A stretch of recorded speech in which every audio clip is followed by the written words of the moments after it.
So we have up here members of the FOIA Coalition. Why don't we start out by, and I would introduce you, but I think we're running short on time. If you'll tell us briefly who you are and what's the purpose of the coalition, and whether the coalition is being successful in its stated mission. And we'll go from there. Well, that's a mouthful. I'm not sure I can answer those last two parts, except to say that the FOI Coalition's been around for a long time, and it has a strong voice in matters of freedom of information. My name is Frank Malone, and I'm a retired, mostly retired, longtime newspaper man in Arkansas. I'll start with my name. It's Sonny Alvarado. I'm also a mostly retired journalist. Worked for the Democrat Gazette for 12 and a half years. Originally started my career in Louisiana. As for the coalition, what Frank said, it's been around for a long time, and the coalition focuses on legislative action on the FOIA, and meets when the legislature meets, mostly to deal with those issues. Is this one turned on? No? Hello? Okay, I'll use that one. Okay. Okay, hi everyone, I'm Kristen Netterstrom Higgins. I'm president of Arkansas Press Women, an organization established in 1949 to give women the ability to compete and network professionally across the state. And we've been involved with the FOIA Coalition for probably as long as we've been around, just having our members throughout the years review what is being proposed by the legislature, being involved in the FOI Act itself because we predate the act, and it's important to pay attention, not just during the legislative session because so many things are filed and it's pretty hard to keep up with it all, but I think the coalition does its best to look at each issue, and not just from a press perspective but from a resident perspective as well. Does that answer your question? I think so. Okay. Partly, at least. So can you tell us what in either the 2000, I know we've talked about legislatively, can you tell us an example of in the, in the last couple of sessions, maybe 2017, 2019, or 2021 session, specific examples of what the coalition did to protect our Freedom of Information Act, maybe in a specific bill? Well, I can tell you that the coalition, I can tell you something the coalition was against in a fairly recent legislative session, and in which it failed to succeed, unfortunately, because legislators have a mind of their own. And that was the provision in which accident reports now can, a traffic accident report will no longer include the names of minors who are involved. And of course the question is, why? Why is that significant? Why is it important? And the legislators who promoted this change in the Freedom of Information Act, it was their opinion that ambulance chasing lawyers were getting hold of those traffic accident reports and then calling up families and asking to represent them. So to me, the answer there was to do something about the ambulance chasing lawyers rather than tighten up transparency in Arkansas government. Thank you. Well, sorry about that. a lot of stuff has fallen under the bridge since even the most recent legislative session, but I, as a member of the task force, I'm often asked to testify for or against, usually against, proposed legislation affecting the FOI. And this most recent session featured a bill that sought to my reaction to it was that it would make coroner's reports, which are public record, not public anymore. Legislators who supported the legislation didn't see it that way. They just saw it as a way to protect the privacy of a deceased person's family. Not to sound too cold-hearted, but a dead person doesn't have any privacy. Anyway, for the life of me, Ashley, you may be able to remind me, I can't remember whether we succeeded in defeating that legislation or not. Okay, we did. Good. But anyway, you might wonder, well, why is that important? Well, first of all, unlike some states, Arkansas death records, the records kept by the health department, are not public. So sometimes the only way you can find out about the circumstances of a person who died is to request the coroner's report. Of course, we have 75 coroners, and not all of them are versed in the FOIA. Many of them don't even keep proper records, a problem for which I wish there was some enforcement mechanism. Why is all of this important? Well, two things. One I was involved with directly, one I was not. Okay, all of the stories that the Democrat Gazette told about people who died, once a month they did a story about people who died because of COVID. That was done by asking every coroner for death records for people who died of COVID. That's how they did that. They also gleaned information from obituaries, but sometimes obituaries don't list cause of death. So the public was served well by that reporting, because that helped convey the depth, the breadth of the problem of COVID. And it told important stories about the people who will be missed by dozens, hundreds of others. So that's an important public service. The one I was involved in was an attempt to determine how children die in this state.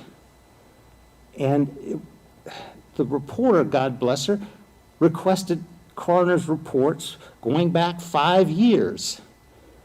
She was met with resistance, obfuscation, direct lying, and of course, some coroners who, I was just elected and my predecessor took all the records with him.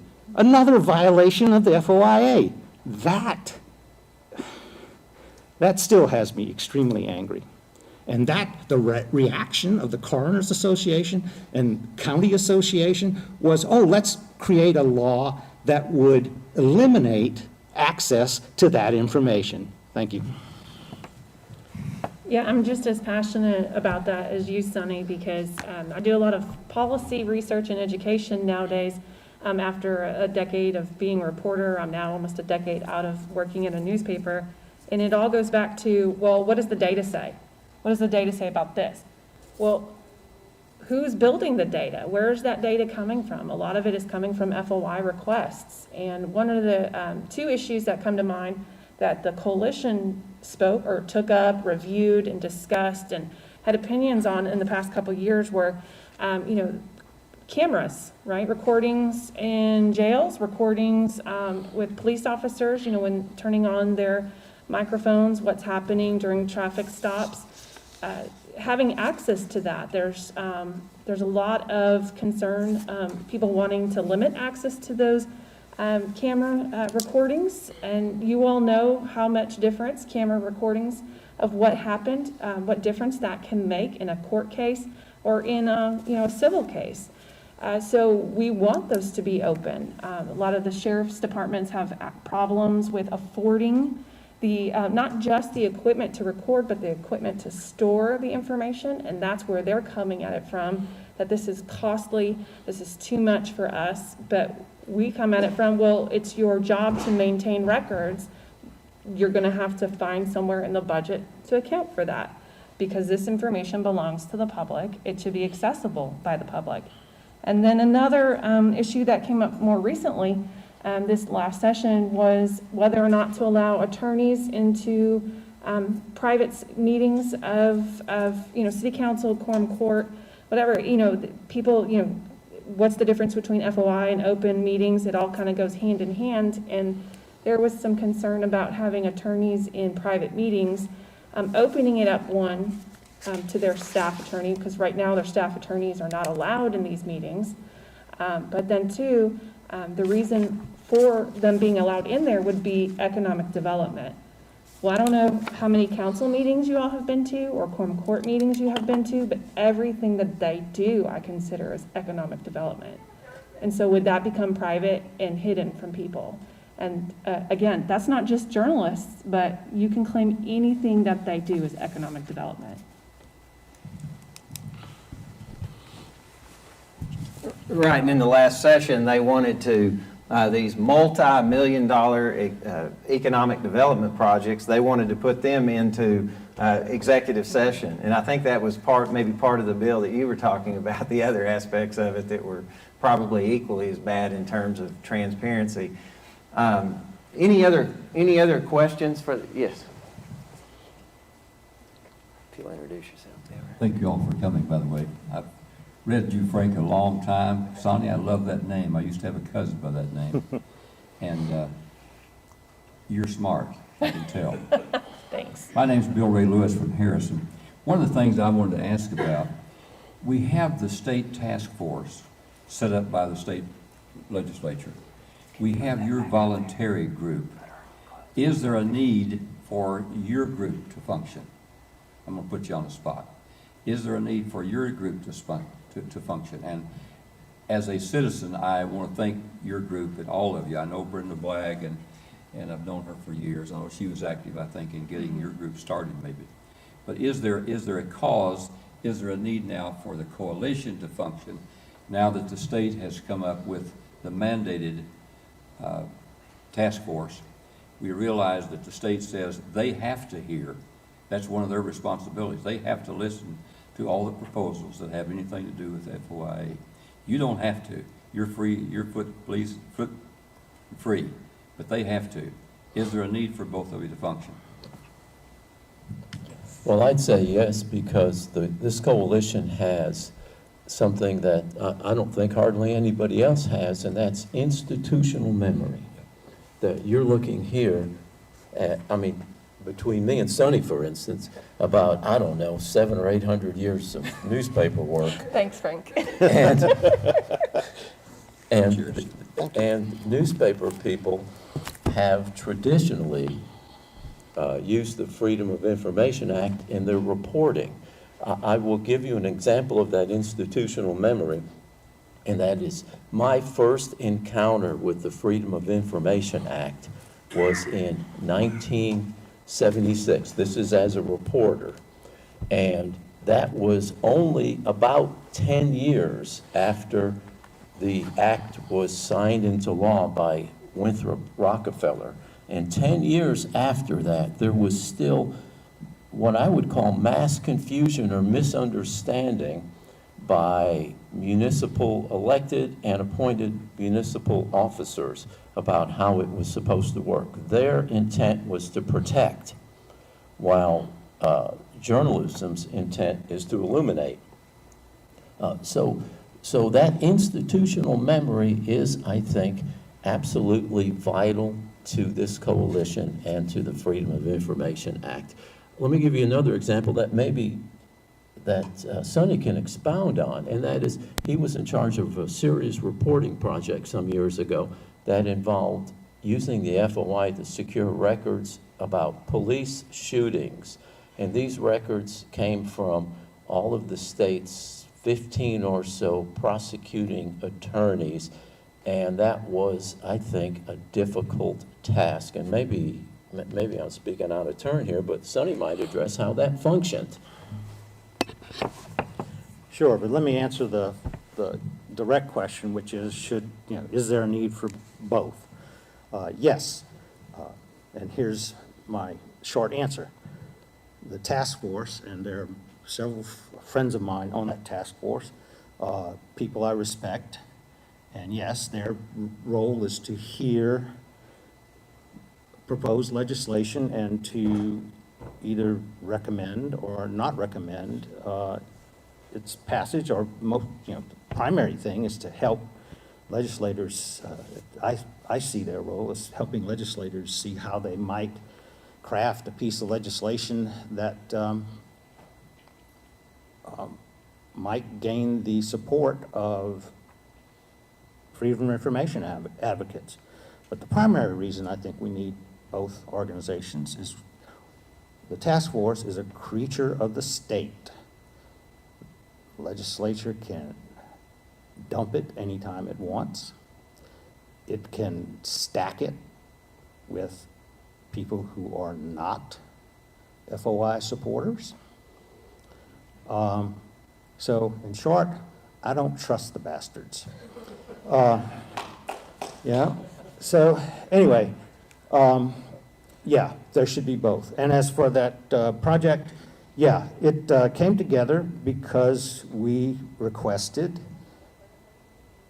prosecutorial files going back 5 years again for every police shooting, not just the fatal ones. We wanted to determine how often police use violence, gun violence, to do their jobs. And that provided the bulk of the data that we needed. We needed data. But we also relied on other police reports we knew about. We also relied on news coverage of various uses of violence. And as far as I know, that is the only time any of that data has been produced publicly for the people of Arkansas. Thank you.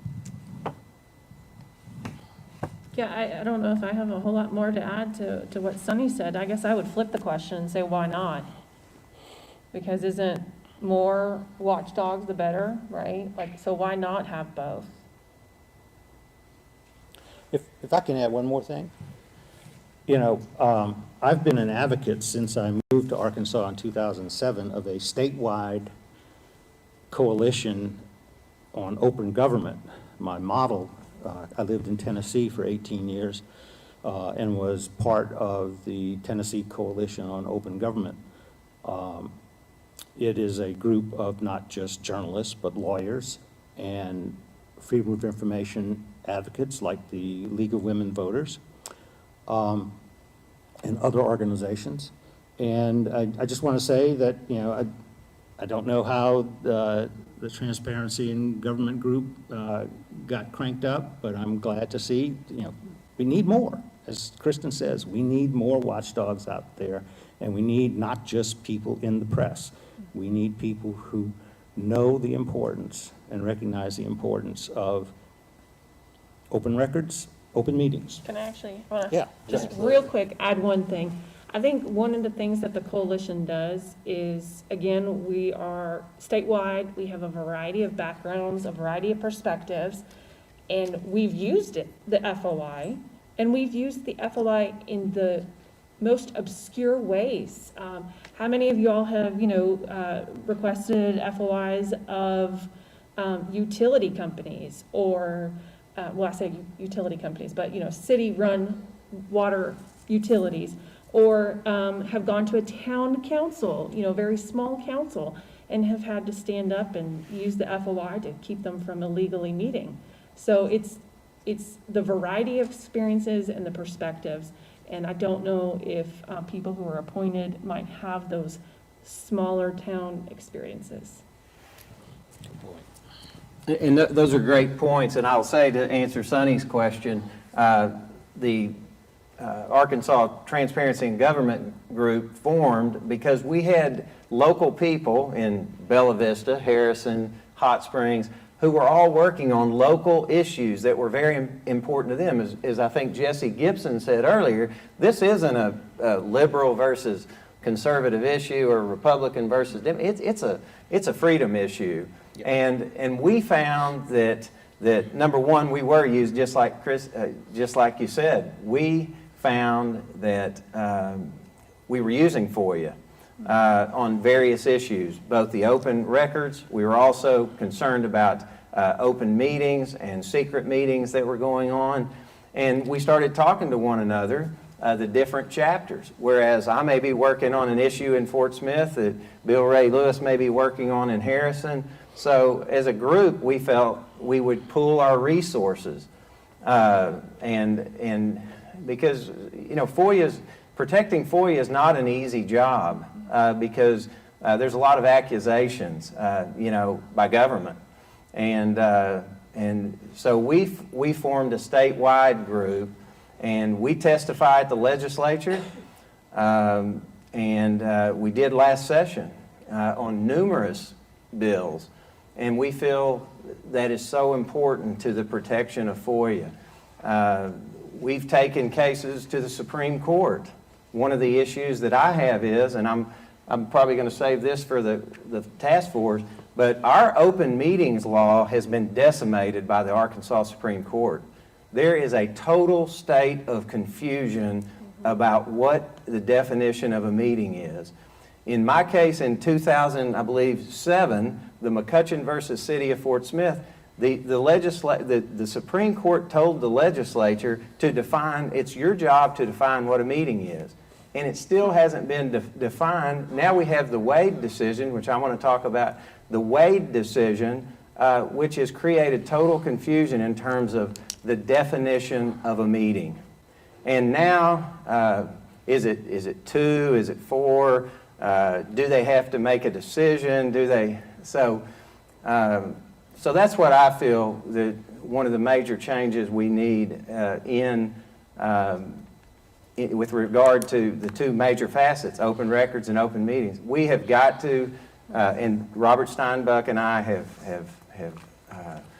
we drafted an open meetings bill, and I'm hopeful that the coalition and anybody who believes in transparency will get involved the next session in terms of pleading with the legislature to do their job and define what an open meeting is.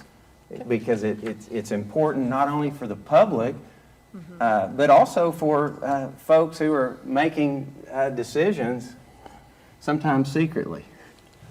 Well, and I just wanted to add, I know that you know, we're kind of preempting your next questions, but it's wonderful that we have the Freedom of Information law, but I feel like that too often we're forced to use it, and that ideally a lot of the public entities would give you the information without making you file an FOI request. Because the FOI request is usually used when they're not being responsive, and this forces them to be responsive. But, you know, you shouldn't have to start with the FOI. And that's what I would like more people to know, is that the FOI is a you haven't responded to me tool. And you shouldn't have to file that FOI to get the documents.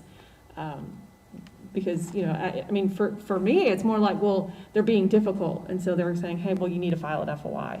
And I don't know if that's the other side's perspective, the ones requesting the FOI, but it's like, just make the information available and then don't force us to use the FOI.